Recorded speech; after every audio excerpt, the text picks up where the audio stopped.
বাঁশখালীতে বাহাছড়া ইউনিয়নে আহলে সুন্নাত ওয়াল জামায়াতের উদ্যোগে দরসুল হাদিস মাহফিল অনুষ্ঠিত। আমানত করিমের প্রতিবেদনে বিস্তারিত। আহলে সুন্নাত ওয়াল জামায়াত বাঁশখালী উপজেলার বাহাছড়া ইউনিয়ন শাখার উদ্যোগে তৃতীয়তম পবিত্র দরসুল হাদিস মাহফিল অনুষ্ঠিত হয়েছে।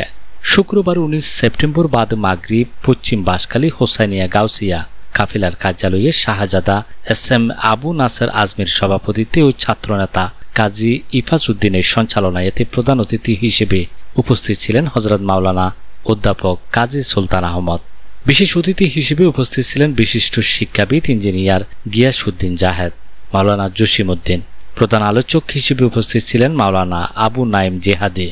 বিশেষ আলোচক হিসেবে উপস্থিত ছিলেন মাওলানা হাফেজ আলী আসগর, মাওলানা আব্দুর রহমান, মাওলানা আসমত আলী, হাফেজ বেলাল উদ্দিন, হাফেজ হারুন।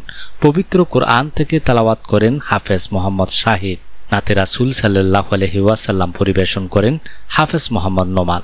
পরে মিলাদ কিয়াম ও বিশেষ মোনাজাতের মাধ্যমে অনুষ্ঠান সমাপ্ত হয়।